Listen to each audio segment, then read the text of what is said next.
So of course I had to start a video titled Poverty Bench with a video of benching. Shout out to my coach Jason Manninkoff, who's getting ready to compete at the Boston Bosses 2 next weekend. Unfortunately, I won't be able to make it, but yeah, as you can see, he's got a pretty big bench. He's going to be looking to take the all-time American drug-tested record for the full meat bench in the 165-pound weight class. Anyway, I start my Tuesday workout off with double pause squats, which, it's my first time doing them. These feel a little awkward. 275, felt alright weight-wise, so I went up to 285. Bar path wasn't so great. But anyway, yes, I will include some bench footage in a bit. I know most of my bench training hasn't been put in video form. It's not that I'm personally embarrassed about my bench. It's just that, my bench training hasn't really been video worthy. We've just been focusing mainly on volume again. Haven't really set any PRs up until this point. But now as we are getting closer to the meet, I think we're in that 8-week out mark. And so, weights are starting to get a little bit heavier. And, with the higher intensities, I do feel like my form is starting to get better. I'm starting to feel more like a powerlifter again. But anyway, going back to the bench, and this video isn't really so much about bench technique. It goes beyond the scope of, my own training videos here. I'm just showing you my training pretty much. So I can't really say much about bench technique just because, again, it is something that, would be worth a seminar in and of itself. But anyway, so yeah, again, I'm not so much embarrassed about my own bench training. If I had to pick a least favorite lift of the three, I probably would still be benching, even though, I have worked pretty hard to bring my bench and, my other lifts to respectable levels. I really consider myself, I know Dan Green came up with the term total specialist, where you don't really have a strong, really standout individual lift. I'm just trying to build as big a total as possible, and that really is my main goal, particularly with this meet coming up. But anyway, for those of you who aren't familiar with the term poverty bench,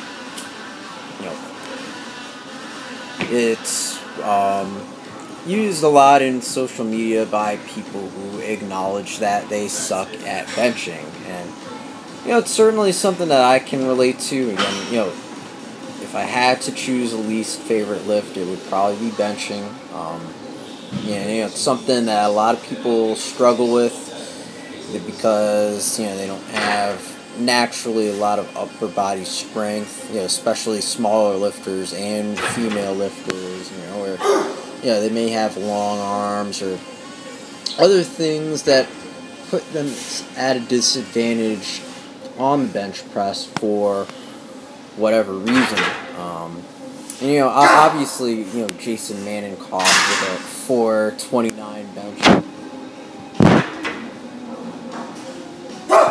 Part of the reason to have him as my coach was because, I only had a 205 bench press when I first started working with him, and as you can see now, I'm doing 225 for 5 doubles pretty easily.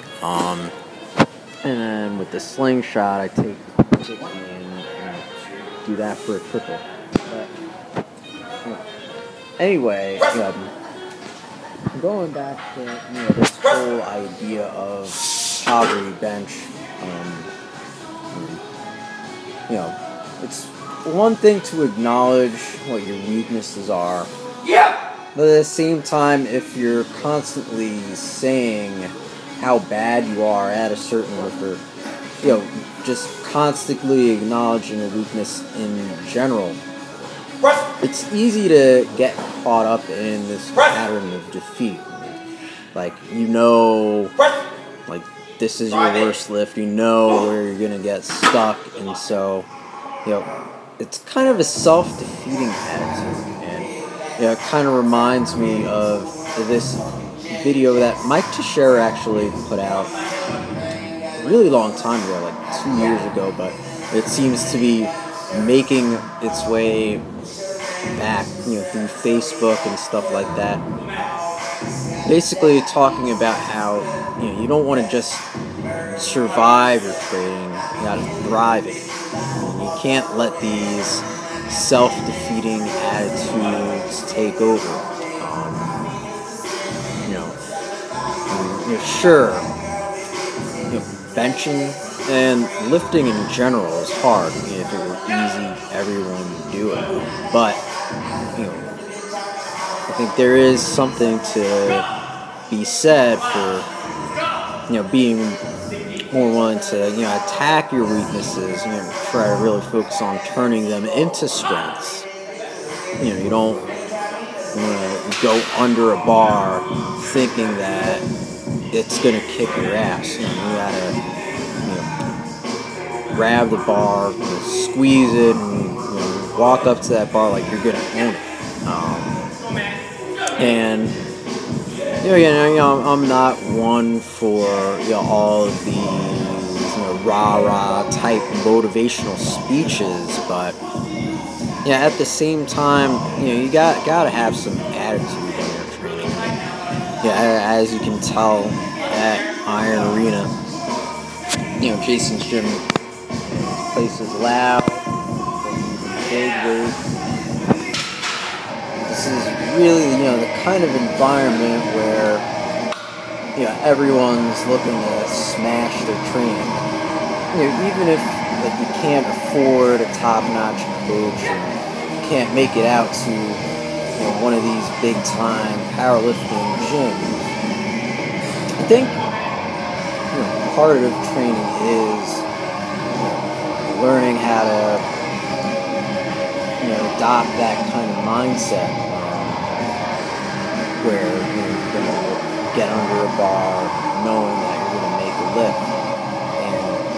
And I think that's something that obviously it's going to take practice, but in general, I think just having the right attitude toward your weak lift is going to make a huge world of difference. So I finished off talking about having the right attitude. 360 for a fatigue training. This is heavier than my last meeting, actually 2 pounds heavier than my weak shot, doing the happy end after all of this stuff is done. That felt really good.